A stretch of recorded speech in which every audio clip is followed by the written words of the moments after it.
our daily learning plan with you. So today is Wednesday, April 23rd, 2020.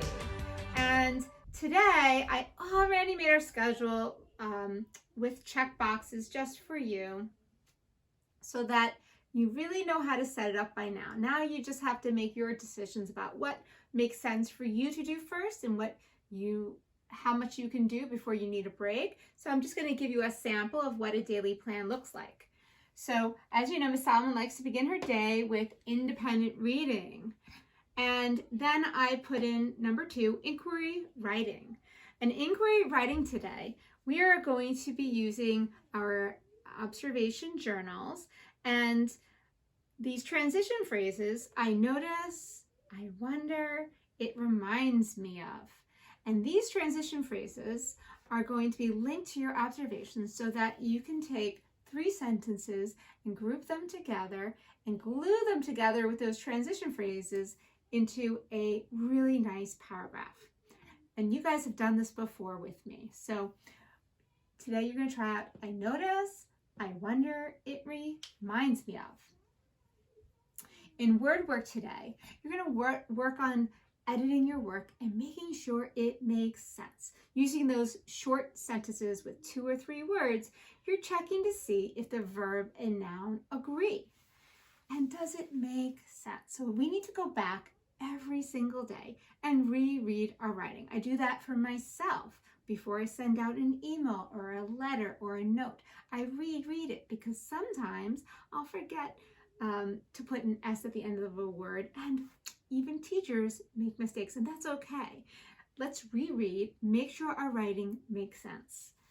After those 3 activities, I feel like it's time for a break. And one idea I have for you is to have a snack break, but during that snack break, come visit our creative space. Today we have some special additions from Earth Day. Anya added a very special Earth Day art and wisdom and about how we can take care of the earth.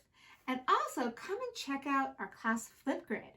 I already have 27 book reviews. There are only 22 kids in our class, but thanks to you guys who are avid readers, who you have so much to share, so much to give to your classmates, that you guys keep on sharing. I am so impressed with you that you are spending your time so wisely during this closure to read lots of books. So even though you can't travel right now, you can travel through learning and expanding your world and your mind through reading. And that is true wisdom. I'm so impressed with this class. Number 4, Poets Workshop. So today in Poets Workshop, we're going to talk about how poets create mental images in the minds of their reader. Just like we did in Writer's Workshop when we were writing our personal narratives. We wanted to create a mental image in the mind of our reader, almost like a movie that's happening inside their heads. How do we make the story come alive for the reader? That's what we're going to talk about today. How do poets make mental images? And that's something that maybe we could talk about in our poetry circle. So after Poets Workshop, we have Zern, lesson 12. And besides lesson 12, I really want everyone today to begin a daily practice of practicing your multiplication facts to build fluency. That means knowing them in 3 seconds. If someone asks you what 8 times 4 is, you got to be able to say the answer in about 3 seconds, and that's being fluent. So how do you get there? You know, it's okay not to know your facts. It really is. But this is a great opportunity for you to learn them. So I've given you guys some ideas about how you can practice them so that you can become fluent. Some of my ideas include playing math games. I have multiplication math games that are free, that are online. Practicing your flashcards. Also, there are songs that help us practice our multiplication facts. So all of those things are in the daily learning plan, and I hope that you guys can spend at least 10 minutes a day practicing your multiplication facts. Got it, guys? 2 thumbs up. Let's do it. All right, because you're going to need those facts in 3rd grade, in 4th grade, in 5th grade. My kids are using them in 6th grade. My daughter's using them in 10th grade, and even I, as an adult, am using my multiplication facts when I go to the supermarket, when I'm paying a bill, when I figure out the cost of a birthday party. I'm always depending on those multiplication facts. So this is a skill that you will need and use for your entire life. After Zern and maybe your multiplication facts, I have a wonderful, exciting thing to look forward to tomorrow, our very first 3JS Poetry Circle. I will be meeting with Sarah, Duke, Clint, Jake, Judd, and Anya at 1 o'clock on Google Hangout Meet.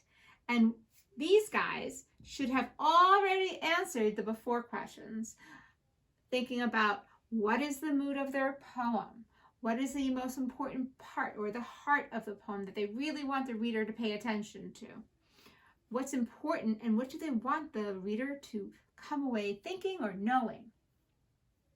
So these guys have done all that thinking and questioning before they come onto the poetry circle, where they will share their poems and we will give everyone a chance to respond to the poems that are shared. So if you're not on the schedule today for Poetry Circle, or you're not having one with me today, you're having one with me tomorrow, Friday, today's a good day to plan to do your before questions. So choose your poem, go over the before questions, and practice reading your poem aloud, because you will need to read it aloud for the group. We might say, can you read it again? We need to hear it one more time, okay? And so you might have to read it once or twice or 3 times for the group. All right, so after all of that creativity and reading and writing and math, you will definitely need a break. And one idea I have is a yoga break or movement break. Hey, guess what? On YouTube, there's tons of free yoga for kids videos. But if that doesn't work for you and you have a dog, take your dog for a walk, or take a ball out and throw it with your dog, or ask your brother or sister to have a catch. Whatever works for you. If you would like to do more Earth Day art, that could be a nice break as well. You decide what you need and what works for you. Okay, today in mindfulness, we will talk about active listening. So what is active listening? I mean, I'm always listening, right? No, we're not always listening. Often we are distracted by other noise or looking at our phones, and we're not really tuning into the speaker. So I'd like you to choose one person today that you really are going to actively listen to, whether it's your mom or your dad or your younger sister. And what I do, my strategy for active listening, is really look into the person's eyes and try to notice, what are they feeling? Where are their words coming from? Are they excited about something? Are they sad about something? Try to decipher it without even asking, just by listening and tuning into what are the emotions behind the words. You guys got this. All right, so please practice your math facts for 10 minutes. And lastly, we have a special, which is music, learning about rhythm. And every single day, after you finish a full long day of work, you need to give yourself a reward. So what's that reward for you? Are you going to call a friend? Are you going to do a drawing that you really want to do? I reward myself. I make myself a really big cup of hot tea in my Buddha mug. I like to give Sky, at the end of the day, he will have a hot chocolate with me. That's giving ourselves a pat on the back for a day that we gave our all to. So I have been thinking about what will be the next challenge for 3JS. We did a quote challenge, and you guys, your quotes just really inspired me and others. But I think we need some good laughter. Laughter is the medicine of life. It cures sadness, it cures loneliness, and it makes us feel joyful. So I have some jokes for you today, and I want you to start collecting jokes for a joke challenge that will begin next week. You need to make sure your jokes are appropriate. No potty language, please. I will not read one that has potty language.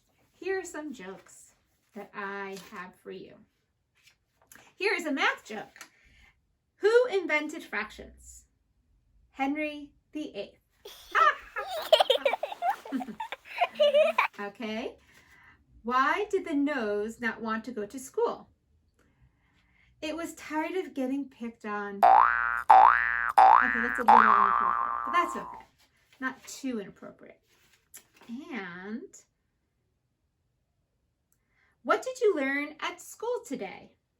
Not enough. I have to go back tomorrow.